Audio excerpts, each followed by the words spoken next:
Krishna.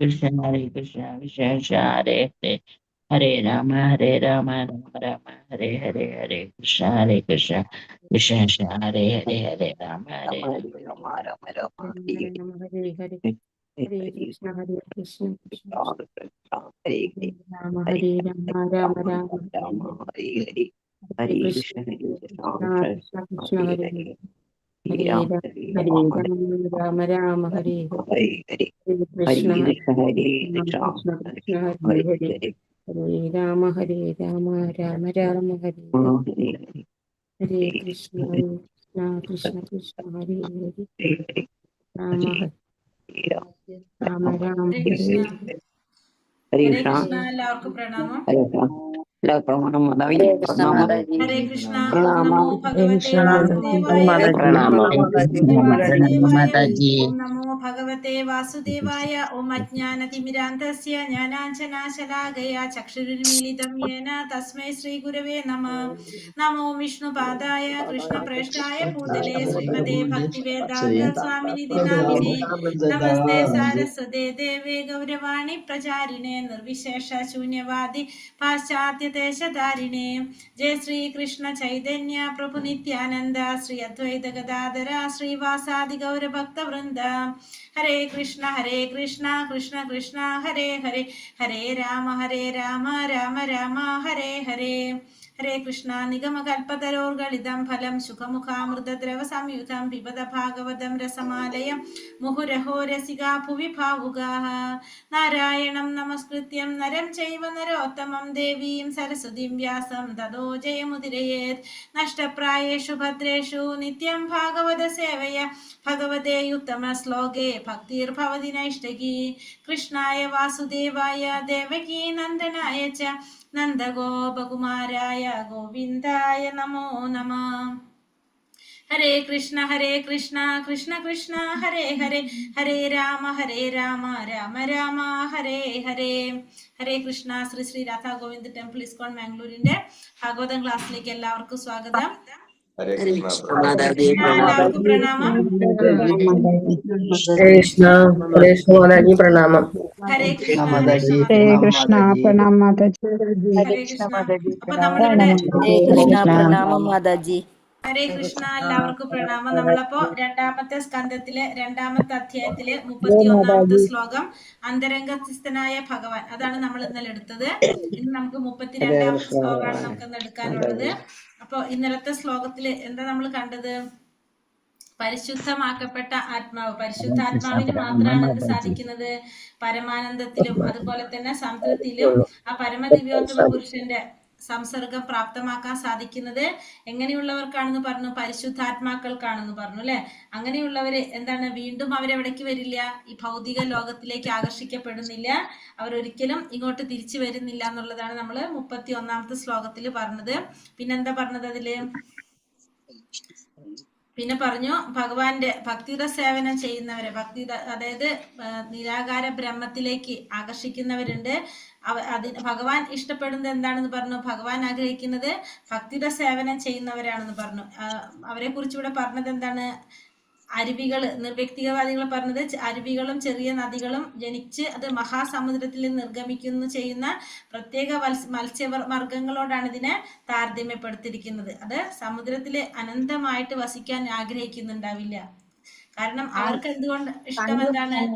അവരുടെ ഇന്ദ്രിയ പൂരണം, ഇന്ദ്രിയ സംതൃപ്തിയാണ് അവർ ആഗ്രഹിക്കുന്നത് എന്നുള്ളത് നമുക്ക് ആ ശ്ലോകത്തില് പിന്നെ പറഞ്ഞു. പിന്നെ വേറെ എന്താ അതിൽ പറഞ്ഞത്? യഥാർത്ഥ ആനന്ദം നിലനിൽക്കുന്ന എവിടെയാണ്? ഭഗവാന്റെ ധാമത്തിലാണ്. അപ്പൊ അവിടെ എന്തില്ല? ജന്മ മൃത്യു ജരാവ്യാധികളോ അത്തരത്തിലുള്ള യാതനകളോ ഒന്നും തന്നെ ഇവിടെ ഇല്ല, ഭഗവാന്റെ ധാമത്തിലില്ല. അപ്പൊ അവിടെയാണ് എന്ത് നിൽക്കുന്നത്? യഥാർത്ഥത്തിലുള്ള ആനന്ദം അനുഭവിക്കാനായിട്ട് സാധിക്കുന്നത്. ഈ ഭൗതിക ലോകത്തിൽ എല്ലാവരും എന്തുണ്ടെന്ന് പറഞ്ഞു? ഏത് ലോകം വരെ ആയാലും അവിടെ ജനന മരണങ്ങളുണ്ട്, ഭൗതിക ലോകത്തിലെ ക്ലേശങ്ങൾ അനുഭവിക്കേണ്ടതായിട്ട് വരും എന്നുള്ളത് പറഞ്ഞു. അപ്പൊ എന്താ സംഭവിക്കുന്നത്? അത്തരത്തിലുള്ളവർക്ക് ബ്രഹ്മലോകം വരെ ഉയർത്തപ്പെടാം, പക്ഷെ അതിനുശേഷം വീണ്ടും എന്ത് സംഭവിക്കാം? പാതാള ലോകം വരെയും പോകാനായിട്ട് സാധിക്കും. അതിങ്ങനെ നമ്മൾ ഭഗവത്ഗീതയിൽ പറയുന്ന പോലെ ക്ഷീണേ പുണ്യ മർത്യലോകം വിശന്തി എന്ന് പറഞ്ഞത്, ആ പുണ്യഫലങ്ങൾ അനുഭവിച്ചു കഴിയുമ്പോൾ വീണ്ടും നമ്മൾ എവിടേക്ക് തന്നെ വരേണ്ടി വരും? ഈ മർത്യലോകത്തിലേക്ക്, ഭൂമിയിലേക്ക് തന്നെ വരേണ്ടതായിട്ട് വരും. ഹരേ കൃഷ്ണ. അപ്പൊ അതാണ് നമ്മളെ 32ാമത്തെ ശ്ലോകത്തില് പറഞ്ഞത്. അപ്പൊ അതിന് നമ്മൾ പറയുന്നുണ്ട് ഭഗവാന്റെ പ്രേമം, ഭഗവത് പ്രേമാവസ്ഥ പ്രാപ്തമാക്കാൻ ആഗ്രഹിക്കുന്ന ഒരു വ്യക്തി എന്ത് ചെയ്യണമെന്നും കൂടി പറഞ്ഞു. അതില് ഭൗതികമായിട്ടുള്ള സുഖാസ്വാദനത്തിനുള്ള എല്ലാ ആഗ്രഹങ്ങളും ഉപേക്ഷിക്കണം എന്ന് പറഞ്ഞു. പിന്നെ എന്തൊക്കെ പറഞ്ഞ? ദേവന്മാരെ ആരാധിക്കുന്നതിൽ നിന്നും ഒഴിഞ്ഞു നിൽക്കണം. പരമദിവ്യോത്തമ പുരുഷന്റെ ആരാധനയിൽ മാത്രം സ്വയം സമർപ്പിക്കണം എന്ന് പറഞ്ഞു. പിന്നെ ഭഗവാനുമായിട്ട് ഏകത്വം പ്രാപിക്കണമെന്നും, പിന്നെ അത്ഭുത ശക്തികൾ നേടാനായിട്ട്, അല്ലെങ്കിൽ അത്തരത്തില് ക്ഷണഭങ്കുരമായിട്ടുള്ള ആരാധന നേടാനായിട്ട് മാത്രം ചെയ്യുന്ന അത്ഭുത ശക്തികൾ നേടണമെന്ന് കാക്ഷിക്കുന്ന വിഷ്ഠിത്തമായിട്ടുള്ള അത്തരത്തിലുള്ള ആഗ്രഹങ്ങളൊക്കെ ഉപേക്ഷിക്കണം എന്നുള്ളതും ആ ശ്ലോകത്തില് പറഞ്ഞു തന്നു. മാതാജി ഹരേ കൃഷ്ണ. ഹരേ കൃഷ്ണ മാതാജി.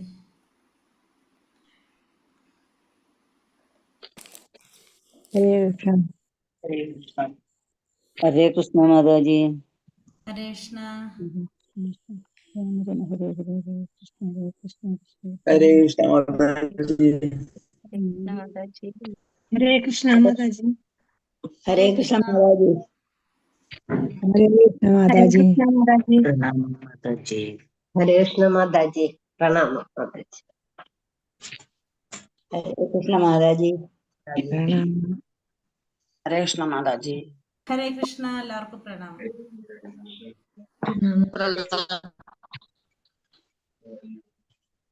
പ്രണാമം മാതാജി. ഹരേ കൃഷ്ണ. പ്രണാമം. നമോ ഭഗവതേ വാസുദേവായ.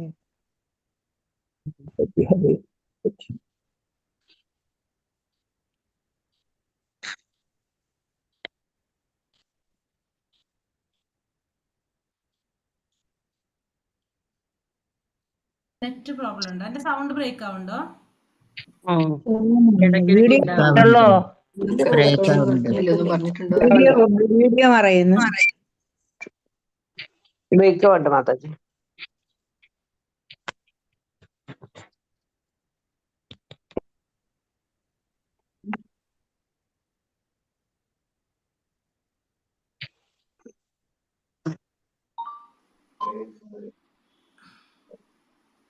ഹരേ കൃഷ്ണ. ഓം നമോ ഭഗവതേ വാസുദേവായ. ശ്ലോകം 32. ഏതേ ശ്രുതീതേ നൃപവേദഗീതേ ത്വയാഭിപൃഷ്ടേ ച സനാതനേ ച യേ വൈ പുരാ ബ്രഹ്മണ ആഹതൃഷ്ട ആരാധിതോ ഭഗവാൻ വാസുദേവഃ. ഏതേ ശ്രുതീതേ നൃപവേദഗീതേ ത്വയാഭിപൃഷ്ടേ ച സനാതനേ ച യേ വൈ പുരാ ബ്രഹ്മണ ആഹതൃഷ്ട ആരാധിതോ ഭഗവാൻ വാസുദേവ. ഹരേ കൃഷ്ണ. ഓം ഭഗവതേ വാസുദേവായ.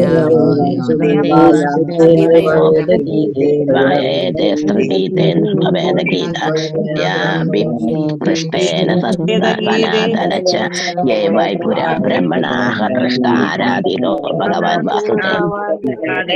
നൃപവേദഗീതേ ത്വയാപി പുഷ്ടേന സനാതനേ ച യേ വൈ പുരാ ബ്രാഹ്മണാഃ ദൃഷ്ടാരാധിതോ ഭഗവാൻ വാസുദേവായ. ഗീതേ നൃപവേദഗീത ത്വയാപി പുഷ്ടേ ച സനാതനേ ച യേ വൈ പുരാ ബ്രാഹ്മണാഃ ദൃഷ്ടാരാധിതോ ഭഗവാൻ വാസുദേവ. വിവരിച്ചതെല്ലാം ശ്രുതി മാർഗം തേ അങ്ങേക്ക് നൃപ ഹേ പരീക്ഷിത്ത് മഹാരാജാവേ വേദഗീതേ വേദങ്ങളുടെ പാഠഭേദമനുസരിച്ച് ത്വയ അങ്ങയുടെ മഹത്വത്താൽ അഭിപൃഷ്ടേ യഥോചിതം അന്വേഷിച്ച് ച സനാതനെ സനാതന സത്യത്തെ സംബന്ധിക്കുന്ന കാര്യത്തിൽ ച നിശ്ചയമായി യേ ഏത് വൈ നിശ്ചയമായും പുര മുമ്പ് ബ്രഹ്മണെ ബ്രഹ്മദേവന് ആഹ പറഞ്ഞു തുഷ്ട സംതൃപ്തനായാൽ ആരാധിത ആരാധിക്കുകയാൽ ഭഗവാൻ പരമദിവ്യോത്തമ പുരുഷൻ വാസുദേവ ഭഗവാൻ ശ്രീകൃഷ്ണൻ. വിവർത്തനം ഭാവാർത്ഥം ശ്രീല പ്രഭുപാദിക്ക് ജയം. വിവർത്തനം അങ്ങയുടെ ഉചിതമായ അന്വേഷണങ്ങൾക്ക് ഞാൻ, അതായത് ശുകദേവ ഗോസ്വാമി ശുകദേവ ഗോസ്വാമി പറയാണ്, നൽകിയ ഉത്തരങ്ങളെല്ലാം തന്നെ വേദങ്ങളുടെ പാഠഭേദങ്ങൾക്ക് അനുസൃതമായിട്ടാണെന്ന് ഹേ മഹാരാജൻ അങ്ങ് മനസ്സിലാക്കിയാലും. അപ്പോൾ ഇവിടെ പരീക്ഷിത്ത് മഹാരാജാവ് ചോദ്യം ചോദിച്ചതിന്റെ അടിസ്ഥാനത്തിലാണ് ഇവിടെ ആര് ഉത്തരം പറഞ്ഞു തുടങ്ങിയത്? ശുകദേവ മഹർഷി ഉത്തരം പറഞ്ഞു തുടങ്ങിയത്. എന്തായിരുന്നു ചോദ്യം ഓർമ്മയുണ്ടോ? മരണസമയത്ത് ഒരാൾക്ക് ശ്രേയസ്കരമായത് എന്താണ് ചെയ്യേണ്ടത് അല്ലെ? അതാണ് പരീക്ഷിത് മഹാരാജാവ് ശുകദേവ മഹർഷിയോട് ചോദിച്ചത്. അപ്പൊ അതിനുള്ള ഉത്തരമായിട്ടാണ് അദ്ദേഹം പറഞ്ഞു തുടങ്ങിയത്. അപ്പൊ ഇവിടെ പറയുന്നു, അങ്ങയുടെ ഉചിതമായ അന്വേഷണങ്ങൾക്ക് ഞാൻ നൽകിയ ഉത്തരങ്ങളെല്ലാം തന്നെ വേദങ്ങളുടെ പാഠഭേദങ്ങൾക്ക് അനുസൃതമായിട്ടാണെന്ന് അങ്ങ് മനസ്സിലാക്കിയാലും. അപ്പോൾ ഇവിടെ ശുകദേവ മഹർഷി പറഞ്ഞ ഉത്തരങ്ങളെല്ലാം തന്നിരിക്കുന്നത് തന്റെ ഇഷ്ടത്തിന് പറഞ്ഞ കാര്യങ്ങളല്ല. എവിടെ നിന്നാണ്? വേദങ്ങളിൽ പറഞ്ഞിരിക്കുന്ന കാര്യം, വേദങ്ങളുടെ പാഠഭേദങ്ങൾക്ക് അനുസൃതമായിട്ടാണ് അദ്ദേഹം പറഞ്ഞിരിക്കുന്നത്. മാത്രമല്ല അത് ശാശ്വത സത്യവുമാകുന്നു. യഥോചിതമായി ആരാധിക്കയാൽ ഭഗവാൻ ആരിലാണോ സംതൃപ്തനായത് ആ ബ്രഹ്മദേവന് ശ്രീകൃഷ്ണ ഭഗവാൻ സ്വയം ഇത് വിശദമാക്കി നൽകിയിരിക്കുന്നു. അപ്പൊ പറയുന്നു, ഈ പറഞ്ഞ കാര്യങ്ങളെല്ലാം ശുകദേവ മഹർഷി ഇപ്പൊ പരീക്ഷിത്ത് മഹാരാജാവിനോട് ഉപദേശിച്ച ഈ കാര്യങ്ങളെല്ലാം തന്നെ വേദങ്ങൾക്കനുസൃതമായിട്ടാണ് അദ്ദേഹം പറഞ്ഞതെന്ന് മാത്രമല്ല അത് ശാശ്വത സത്യമാണ്. പിന്നെ യഥോചിതമായിട്ട് ആരാധിച്ചുകൊണ്ട് തന്നെ ഭഗവാൻ ആരിലാണോ ഭഗവാൻ സംതൃപ്തനായത് ആ ബ്രഹ്മദേവന് ഭഗവാൻ സ്വയം ഇത് വിശദമാക്കി നൽകിയിരിക്കുന്നു. അപ്പൊ ഭഗവാൻ ശ്രീകൃഷ്ണൻ ബ്രഹ്മദേവൻ അത് വിശദമാക്കി നൽകിയിരിക്കുന്നു. ഭാവാർത്ഥം ശ്രീല പ്രഭുപാദിക്ക് ജയ്. ആത്മീയാകാശത്തിൽ എത്തിച്ചേരുന്നതും അപ്രകാരം എല്ലാ ഭൗതിക ബന്ധനങ്ങളിൽ നിന്നും സ്വതന്ത്രാവസ്ഥ പ്രാപ്തമാക്കുന്നതുമായ രണ്ട് വ്യത്യസ്ത മാർഗങ്ങൾ. ദൈവരാജ്യത്തിൽ എത്തിച്ചേരുന്ന ഋജുവായ പ്രക്രിയയോ അല്ലെങ്കിൽ ക്രമികമായ പ്രക്രിയയിലൂടെ മറ്റു ഉന്നത ഗ്രഹങ്ങളിൽ എത്തുന്ന പ്രക്രിയയോ ഏറെക്കുറെ വന്യേ വേദങ്ങളുടെ പാഠഭേദങ്ങളുടെ തദനുസരേണ വെളിപ്പെടുത്തിയിരിക്കുന്നു. ഇതുമായി ബന്ധപ്പെടുത്തിയ വേദപാഠാന്തരങ്ങൾ താഴെ പറയുന്നവയാണ്. അപ്പൊ ആത്മീയ ആകാശത്തിൽ എത്തിച്ചേരുന്നത് അപ്രകാരം എല്ലാ ഭൗതിക ബന്ധനങ്ങളിൽ നിന്ന് സ്വതന്ത്രാവസ്ഥ പ്രാപ്തമാക്കുന്നതുമായിട്ടുള്ള രണ്ട് വ്യത്യസ്ത മാർഗങ്ങൾ. ഒന്ന് ആത്മീയ ആകാശത്തിൽ എത്തിച്ചേരുന്നത്, പിന്നെ ഭൗതികമായ ബന്ധനങ്ങളിൽ നിന്നും സ്വതന്ത്രാവസ്ഥ പ്രാപ്തമാക്കാനുള്ള രണ്ട് വ്യത്യസ്ത മാർഗങ്ങൾ. ഇപ്പൊ ദൈവ രാജ്യത്തിൽ എത്തിച്ചേരുന്ന ഋജുവായ പ്രക്രിയ, അതല്ലെങ്കിൽ ക്രമികമായ പ്രക്രിയയിലൂടെ മറ്റ് ഉന്നത ഗ്രഹങ്ങളിൽ എത്തുന്ന പ്രക്രിയ. അതായത് ഒന്ന് നേരിട്ട് ഭക്തിയോഗത്തിലൂടെ ഭഗവാനെ പ്രാപിക്കാൻ സാധിക്കുന്നത്, ഒന്നെന്താണ് ക്രമക്രമമായിട്ട് ഓരോരോ പ്രക്രിയയിലൂടെ കടന്ന് ഉന്നത ഗ്രഹങ്ങളിൽ എത്തുന്ന പ്രക്രിയ. അതേറെക്കുറെ വേദങ്ങളുടെ പാഠഭേദങ്ങളുടെ തദനുസരണ വെളിപ്പെടുത്തിയിരിക്കുന്നു. അപ്പൊ ഇതൊക്കെ എന്തിൽ നിന്നാണ് പറയുന്നത്? വേദങ്ങളുടെ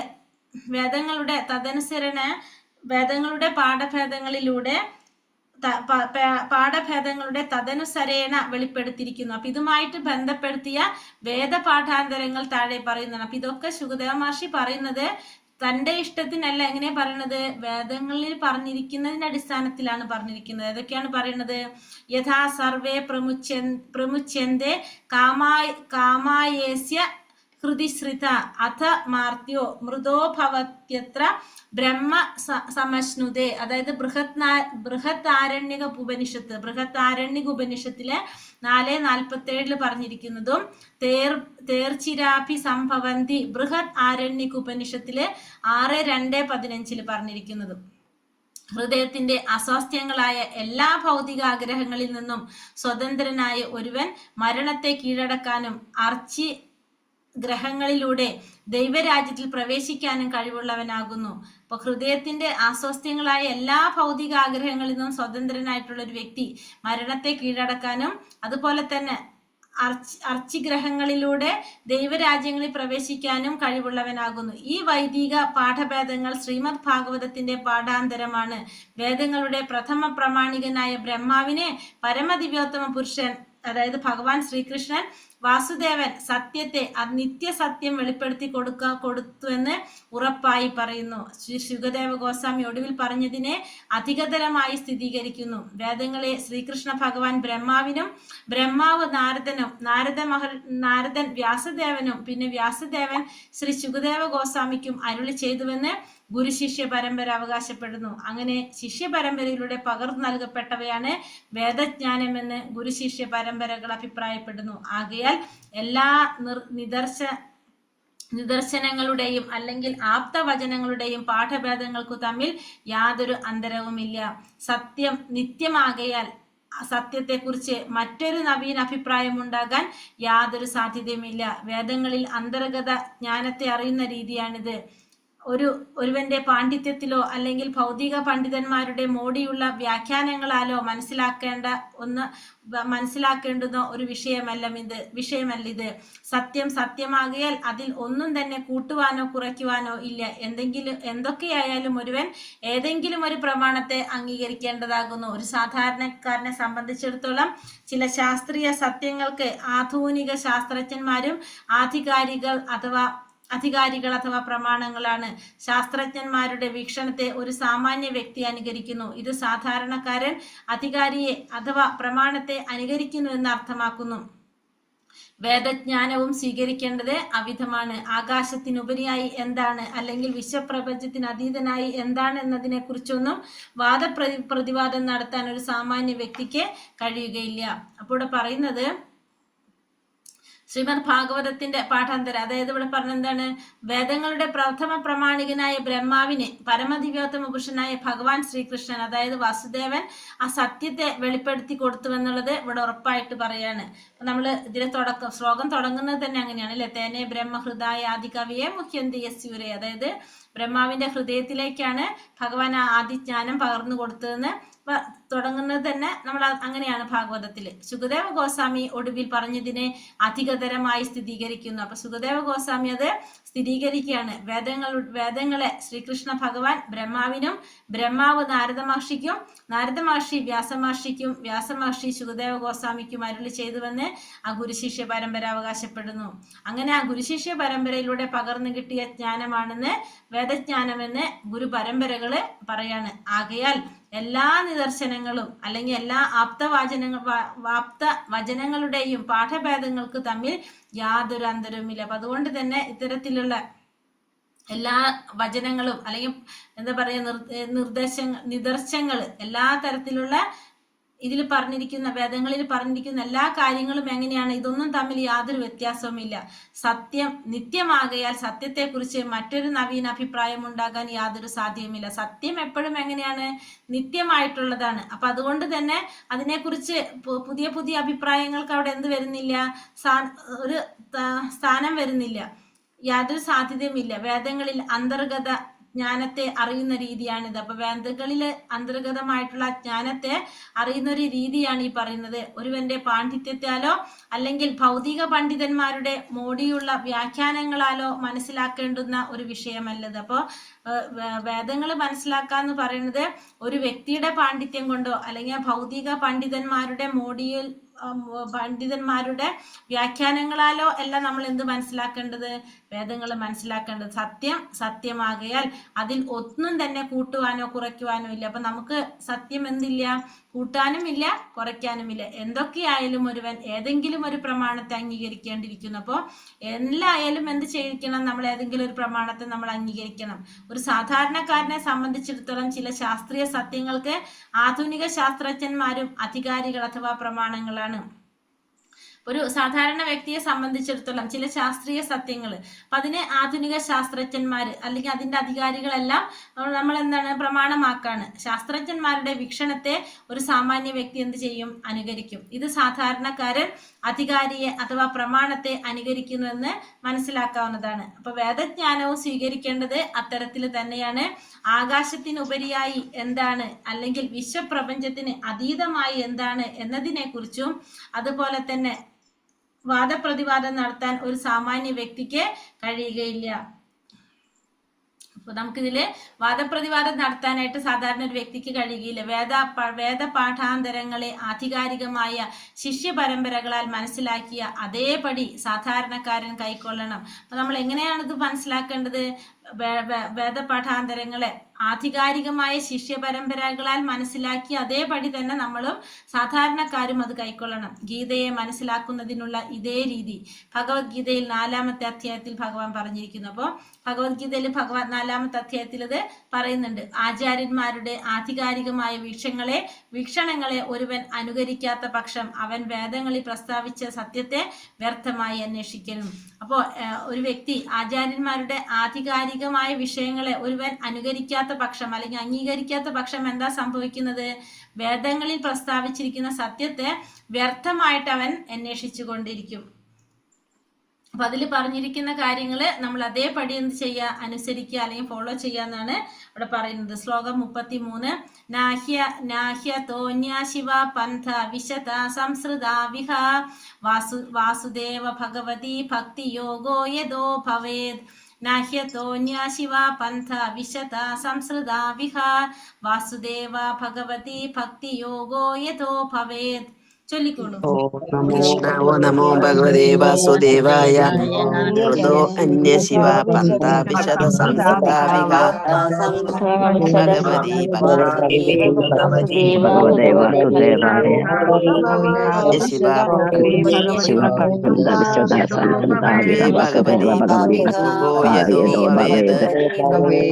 ശിവ വാസുദേവ ഭഗവതി ഭക്തി യോഗായ ശിവ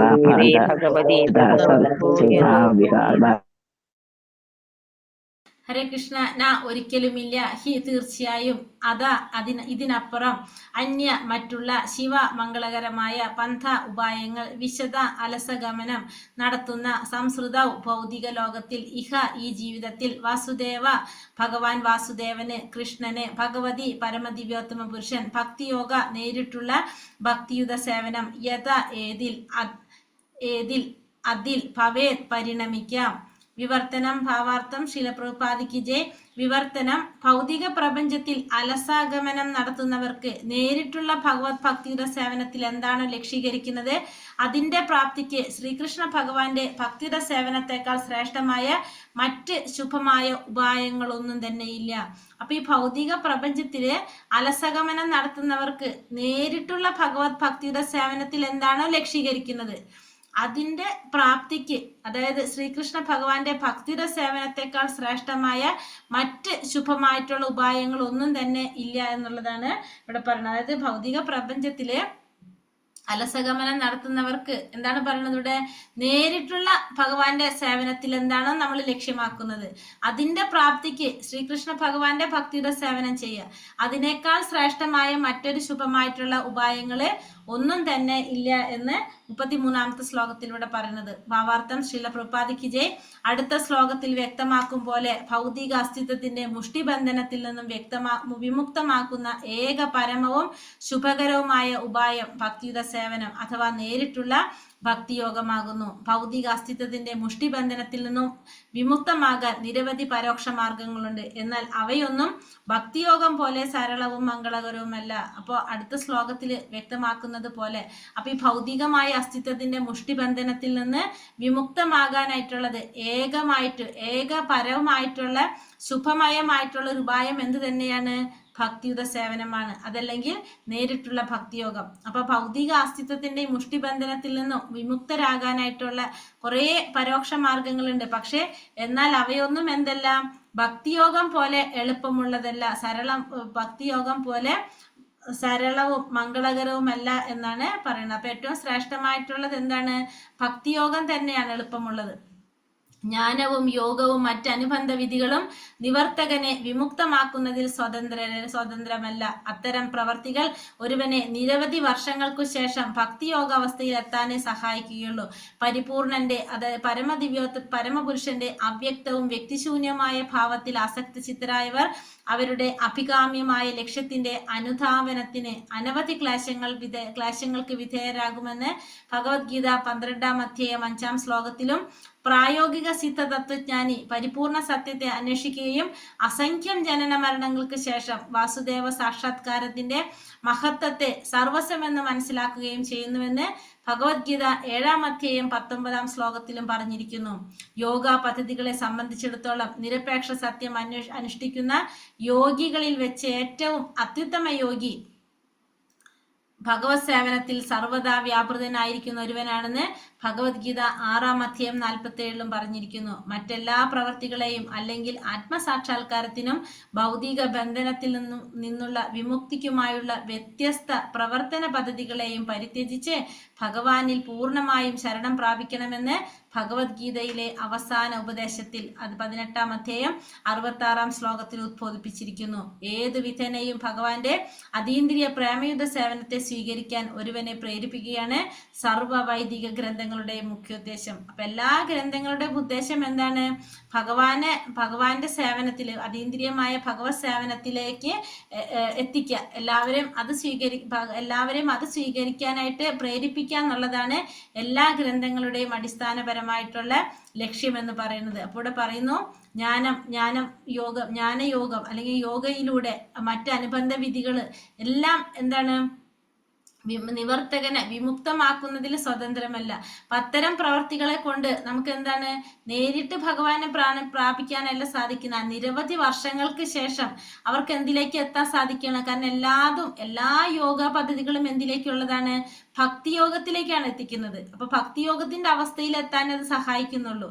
അപ്പൊ പരമപുരുഷന്റെ അവ്യക്തമായിട്ടും വ്യക്തിശൂന്യമായിട്ടുള്ള ഭാവത്തിൽ ആസക്തി ചിത്തരായവര് അവരുടെ അഭികാമ്യമായിട്ടുള്ള ലക്ഷ്യത്തിന്റെ അനുധാവനത്തിന് അനവധി ക്ലേശങ്ങൾക്ക് വിധേയരാകേണ്ടി വരുന്നു ഭഗവത്ഗീതയിൽ പറയുന്നുണ്ട്. അപ്പൊ ഭഗവാന്റെ അവ്യക്തമായ രൂപത്തെ അവ്യക്തമായ ഭാവത്തിലേക്ക് അതിലേക്ക് ആസക്തി ചിത്തരായി കഴിഞ്ഞ നിരവധി ക്ലേശങ്ങൾക്ക് ശേഷമാണ് അവർക്ക് എന്ത് സാധിക്കുന്നത്?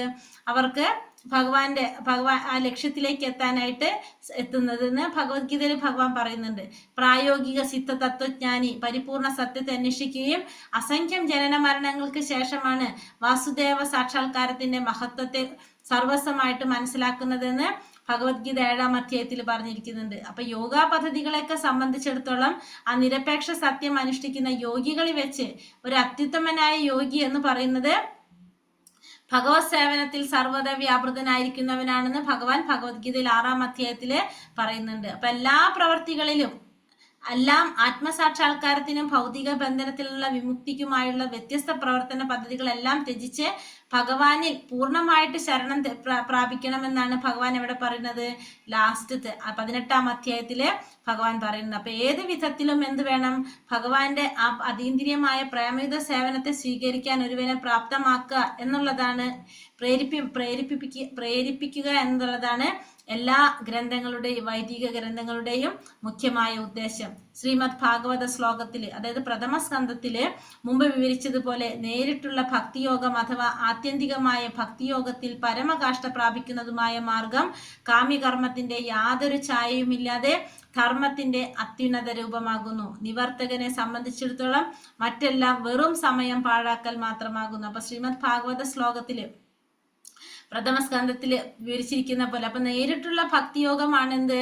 ആത്യന്തികമായിട്ടുള്ള ഭക്തിയോഗത്തിൽ പരമകാഷ്ഠ പ്രാപിക്കുന്നതിനായിട്ടുള്ള മാർഗം. അതായത് എങ്ങനെയായിരിക്കണം? കാമ്യകർമ്മത്തിന്റെ യാതൊരുവിധ ഛായയും ഇല്ലാതെ ധർമ്മത്തിന്റെ അത്യുന്നത രൂപം, അതാണ് എന്ത്? ഭക്തിയോഗം. അപ്പൊ നിവർത്തകനെ സംബന്ധിച്ചിടത്തോളം മറ്റെല്ലാം എങ്ങനെയാണ്? വെറുതെ സമയം പാഴാക്കലാണ്. ഏതാണ് ഏറ്റവും ശ്രേഷ്ഠമായത്? ഭക്തിയോഗം തന്നെയാണ്. ഭക്തിയോഗം അനായാസവും സരളവും സ്വാഭാവികവും ക്ലേശരഹിതവും മാത്രമല്ല മനുഷ്യന്റെ ആനന്ദത്തിന്റെ ഏക സ്രോതസ്സാണെന്ന് ശ്രീധര സ്വാമിയും ജീവഗോസ്വാമിയും അതുപോലുള്ള മറ്റെല്ലാ ആചാര്യന്മാരും സമ്മതിക്കുന്നു. അപ്പൊ എല്ലാവരും സമ്മതിക്കുന്ന ഒരു കാര്യമാണെന്ത്? ഭക്തിയോഗം എന്ന് പറയുന്നത് അനായാസമായിട്ട്, പ്രയാസമില്ലാതെ, സരളമായിട്ട്, സ്വാഭാവികമായിട്ട്, ക്ലേശരഹിതമായിട്ട് ചെയ്യാൻ സാധിക്കുന്നതാണ്. മാത്രമല്ല ആനന്ദത്തിന്റെ ഏക സ്രോതസ് എന്ന് പറയുന്നത് എന്താണ്? ഈ ഭക്തിയോഗം തന്നെയാണെന്ന് ശ്രീധരസ്വാമിയും ജീവഗോസ്വാമിയും പോലുള്ള മറ്റെല്ലാ ആചാര്യന്മാരും സമ്മതിക്കുന്നതാണെന്നും ഇവിടെ പറയുന്നു. ഹരേ കൃഷ്ണ കൃഷ്ണ കൃഷ്ണ ഹരേ ഹരേ ഹരേ രാമ രാമ രാമ ഹരേ ഹരേ വഞ്ചകൽപതരൂപേശ്ച കൃപാ സിന്ധോഭ്യേവ ച പതിതാനാം പാവനേഭ്യോ വൈഷ്ണവേഭ്യോ നമോ നമഃ. അനന്തകോടി വൈഷ്ണവ ഭക്തവൃന്ദി की जय. श्रील प्रभुपाद की जय. गुरुदेव की जय. निताय गौर प्रेमानंदे. हरि हरि बोल. हरे कृष्ण. ഹരേ കൃഷ്ണ മാതാജി പ്രണാമ മാതാജി പ്രണാമ മാതാജി. ഹരേ കൃഷ്ണ പ്രണാമ മാതാജി.